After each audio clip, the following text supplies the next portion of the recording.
नमस्कार, आपका स्वागत है आपके खुद के YouTube चैनल पर। मेरा नाम है कुलदीप और मैं यहाँ से लेकर आता हूँ प्रभु के चमत्कार, हंसी मजाक की कहानियाँ और तीसरी शक्ति से रिलेटेड यानी कि भूत प्रेतों की कहानियाँ। तो आज की कहानी है कानपुर से ब्रजेश की। ब्रजेश अपनी धर्मपत्नी, दो बेटियां और अपनी बहन के साथ कानपुर में रहते हैं एक किराए के मकान में। जो इनकी बहन है वो भी अभी अनमैरिड है, शादी के लायक है। और ये परिवार जो है एक मिडिल क्लास से काफ़ी नीचे का है, मतलब हालात बहुत ही ज़्यादा अच्छे नहीं हैं इनके। 5 महीने से घर का किराया भी नहीं दे सके हैं और ब्रजेश जो है आजकल बहुत परेशान रहने लग गया है क्योंकि 5 महीने से घर का किराया नहीं दिया है। बहन शादी के लायक है, बहन की शादी करनी है और बेटियों की भी स्कूल की फीस नहीं दी है। धर्मपत्नी जो है भवानी माँ की बहुत अच्छी भक्त है, बचपन से ही माँ भवानी को वो मानती हैं।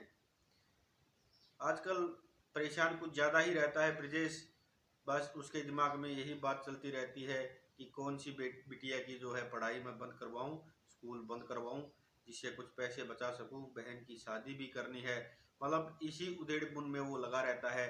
लेकिन जब भी वो घर आता है तो इनकी धर्मपत्नी जो है आशा, वो इन्हें बिल्कुल एकदम से इतने अच्छे से बातें करती है, इन्हें मतलब बहुत ही मोटिवेट करती है, बहुत ही इनको समझाती है कि माँ भवानी है, सब भला करेंगी, आप चिंता मत कीजिए।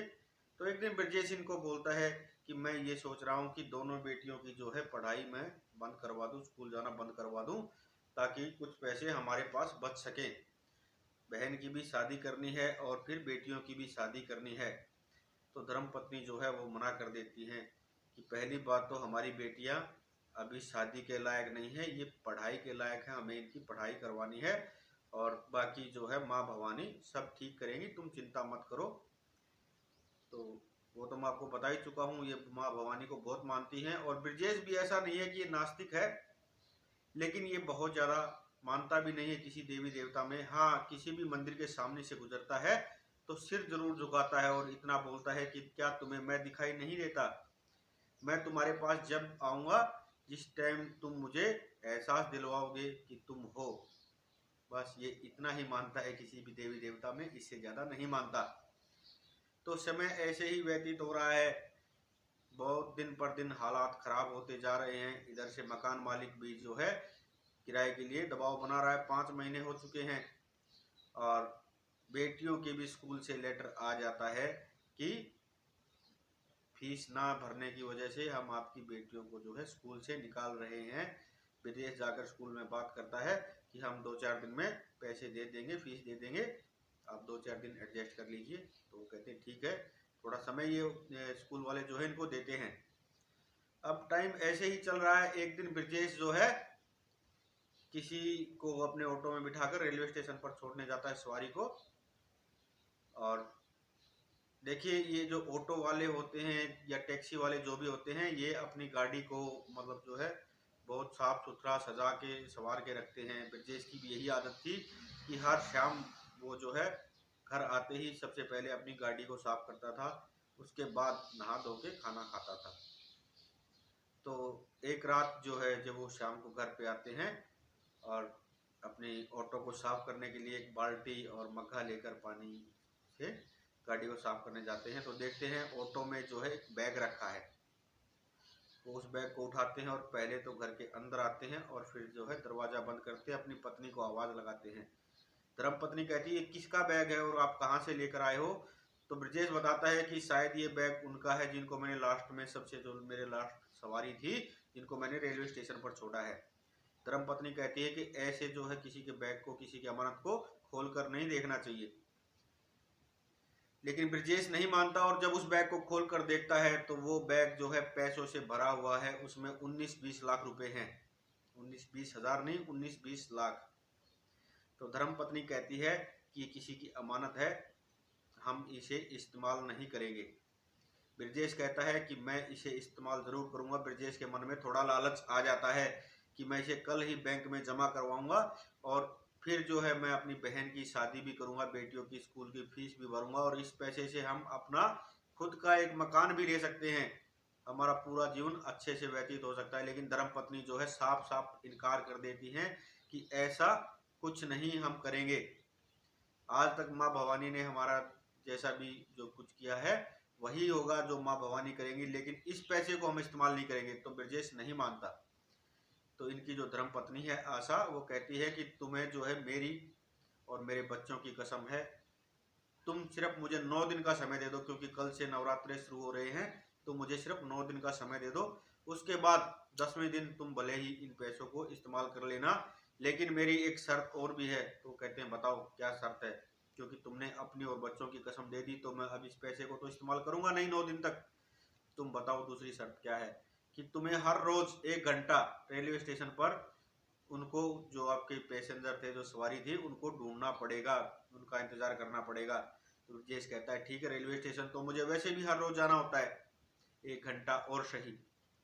तो ये बातें उनकी हो जाती हैं। लेकिन दूसरे तीसरे दिन ही उनकी बहन का एक्सीडेंट हो जाता है, मतलब ब्रजेश की बहन का एक्सीडेंट हो जाता है। ये किसी छोटे से हॉस्पिटल में उसको एडमिट करवाते हैं, मतलब ये छोटे मोटे क्लिनिक होते हैं उसमें। और वो भी बोल देते हैं कि 2 दिन तक हम इनका यहाँ इलाज कर सकते हैं, उसके बाद बड़े हॉस्पिटल में इनको एडमिट करवाना पड़ेगा, क्योंकि उनके पैर पर बहुत ज़्यादा चोट थी। मतलब 65-70 टाँके आए हुए थे, स्टिचेज आई हुई थी उनके पैर पर, इतनी ज़्यादा चोट थी। लेकिन वो पैसा तो इस्तेमाल करना नहीं है, पैसा घर पे रखा है, लेकिन वो पैसा इस्तेमाल करना नहीं है। अब जैसे तैसे करके ब्रजेश ने थोड़ा बहुत पैसा इधर उधर से उठाया और अपनी बहन का ट्रीटमेंट उसी छोटे से क्लिनिक में वो करवा रहा है। धर्मपत्नी भी बहुत परेशान है, मतलब आशा बहुत परेशान है। तो इनकी एक पड़ोसन होती है, इनकी सहेली आशा की, वो आती है और कहती है कि तुम परेशान क्यों हो। वो अपनी सहेली को सारी बातें बताती है, पैसे वाली बात नहीं बताती, बाकी सारी बातें बताती है। ऐसे ऐसे उनका एक्सीडेंट हो गया है बहन का, और बच्चों को भी स्कूल से निकाल दिया गया है। अब फीस के कारण स्कूल से बच्चों को भी निकाल दिया गया है, दोनों गुड़िया जो है घर पे हैं। तो वो कहती है कि अब तुम बचपन से माँ भवानी को मानती हो। वो कहती है हाँ। तुम्हें यहाँ कानपुर में रहते कितना समय हो गया है। तो आशा कहती है करीब 6 साल हो गए हैं हमें। तो वो कहती हैं कि क्या तुम्हें माँ काली के मंदिर के बारे में नहीं पता। तो आशा कहती है मुझे नहीं पता। तो वो कहती है कल तुम मेरे साथ चलना, मैं तुम्हें लेकर चलूंगी। तो दोस्तों मैं आपको बता देता हूँ कि कानपुर में माँ काली का एक ऐसा मंदिर है जहाँ पर हम कोई भी मन्नत मांगते हैं तो उसके लिए जो है हमें वहाँ पर ताला लगाना होता है अपनी मन्नत के लिए। और जब मन्नत पूरी हो जाती है तो उस ताले को खोलने के लिए वापस जाना पड़ता है। बड़े बड़े साइंटिस्ट वहाँ पर रिसर्च करके जा चुके हैं और वो भी लास्ट में वहाँ पर ताला लगा कर गए हैं और वापस खोलने भी आए हैं। तो अगले दिन जो है, अब ये नवरात्रा है, 7वां नवरात्रा है, और ये आशा जो है अपनी उस सहेली के साथ माँ काली के मंदिर में जाती है और वहाँ पर ताला लगाती है और कहती है माँ मुझे और कुछ नहीं चाहिए, जिस इंसान के ये पैसे हैं, जिनके ये पैसे हैं वो हमें मिल जाए। आपके पास मैं आपको सिर्फ 24 घंटे का समय दे रही हूँ माँ। मतलब काली माँ पे, भवानी माँ पे गुस्सा कर रही है ये कि मैं आपको सिर्फ 24 घंटे का समय दे रही हूँ। अगर 24 घंटे में वो शख्स हमें नहीं मिला जिसके ये पैसे हैं तो मैं आपको कभी नहीं मानूंगी, कभी नहीं पूछूंगी। और चली आती है ये वापस। अब अगले दिन जो है ब्रजेश कहीं अपनी ऑटो में हवा वगैरह भरवा रहा था, तो वही इंसान एक बहुत बड़ी गाड़ी में आकर ब्रजेश के पास रुकते हैं। ब्रजेश उन्हें पहचानता, उससे पहले वो ब्रजेश को पहचान चुके थे। जैसे ही वो गाड़ी से उतर कर आए तो ब्रजेश ने उनके सामने हाथ जोड़ लिया, अरे साहब आप कहाँ थे, मैं कब से आपको ढूंढ रहा हूँ। तो वो कहते हैं कि तुमने मुझे पहचाना। ब्रजेश कहते हैं हाँ मैं वही हूँ जिसने आपको रेलवे स्टेशन पर छोड़ा था। तो वो कहते हैं कि क्या तुमने अपने ऑटो में किसी बैग को देखा, कोई बैग तुम्हें मिला। तो ब्रजेश कहता है हाँ मैंने बैग भी देखा, और धीरे से कहता है कि उस बैग में बहुत सारे पैसे थे, 19-20 लाख रुपए थे। तो वो कहते हैं कि अच्छा तुमने उस बैग को खोल कर देखा, इसका मतलब। वो कहते हैं हाँ मैंने खोल कर देखा है और वो बैग मेरे घर पर रखा है, आपके पैसे ऐसे कैसे रखे, आप मेरे साथ चलिए, आप अपनी गाड़ी को मेरे पीछे पीछे लीजिए, चलिए आप मेरे साथ। तो वो कहते हैं मैं गाड़ी में नहीं तुम्हारे साथ ऑटो में चलूंगा, और अपने ड्राइवर को बोल देते हैं कि गाड़ी को पीछे पीछे लेकर आइए। अब वो ऑटो में बैठ लेते हैं और देखिए जो इंसान परेशानी के हालात से गुजर रहा है उससे अगर कोई अपना बन के कुछ पूछ लेता है तो वो अपने सारे दुख दर्द उसके सामने रो देता है। अब बातों बातों में ब्रजेश ने सारी बात उन सेठ जी को बताई, और वो बहुत बड़े नामी ग्रामी सेठ हैं कानपुर के, उनके सामने सारी बातें बताई कि बहन हॉस्पिटल में एडमिट है, बच्चों को स्कूल से निकाल दिया गया है, 5 महीने से मैंने घर का किराया नहीं दिया है, सारी बातें मतलब वो उन्हें बताते हैं। अब सेठ जी के भी मन में ख्याल आ रहे हैं, कोई बात नहीं, और सेठ जी अपने घर परिवार वालों के पास भी फ़ोन कर देते हैं और उन सभी को भी वहाँ बुला लेते हैं। कहाँ पर? ब्रजेश के घर पर। अब ब्रजेश जो है घर के अंदर जाते हैं और सेठ जी अपने परिवार का इंतजार कर रहे हैं बाहर ऑटो के पास खड़े। ब्रजेश अंदर जाते हैं और अपनी धर्मपत्नी को आवाज़ लगाते हैं कि अरे वो सेठ जी मिल गए जिनका ये बैग है। धर्मपत्नी भी आती है और इतनी देर में उन सेठ जी के परिवार वाले भी आने शुरू हो जाते हैं, बड़ी बड़ी गाड़ियां वहां पर आकर रुकना शुरू हो जाती हैं। और इधर से मकान मालिक को भी पता लगता है, सभी देख रहे हैं कि कुछ ना कुछ इसने गड़बड़ तो नहीं कर दी, कोई एक्सीडेंट वगैरह तो नहीं कर दिया, इतनी बड़ी बड़ी गाड़ियां यहाँ आकर रुकी हैं। और मकान मालिक भी आकर देखते हैं, अगर हाँ इसने कोई गलती की है तो मैं अभी के अभी से अपने घर से निकालता हूँ, आकर पूछते हैं। तो मकान मालिक आकर उन सेठ जी से पूछते हैं कि अरे सेठ जी क्या हुआ, क्या बात है, बताइए, इसने कुछ गलती की है तो मैं अभी इसको निकालता हूँ। तो सेठ जी कहते हैं आप सब चुप रहिए, मेरी बात सुनिए, मैं आज आप सबको एक ऐसे इंसान से मिलवाऊंगा कि जिससे ईमानदार और शरीफ इंसान शायद ही पूरे हिंदुस्तान में कोई होगा। और वो इनकी तरफ इशारा करते हैं सेठ जी, ब्रजेश की तरफ। और देखिए जब किसी के पिता का और पति का ऐसे सम्मान हो रहा हो तो उन्हें तो खुशी होनी ही है। और सेठ जी कहते हैं कि ब्रजेश मैं ये पैसे जो है तुम्हें देता हूँ, तुम रखो इन पैसों को। तो धर्मपत्नी जो है ब्रजेश की आशा, वो कहती है कि पैसे हम नहीं रख सकते सेठ जी, ये अमानत आपकी है, आप अपने पास रखिए, हमें ज़रूरत नहीं है आपके पैसे की। और अगर हमें ज़रूरत ही होती तो हम इतने दिनों से आपको ढूंढ नहीं रहे होते, हमें रखने ही अगर होते तो हम आपको नहीं ढूंढ रहे होते इतने दिन से।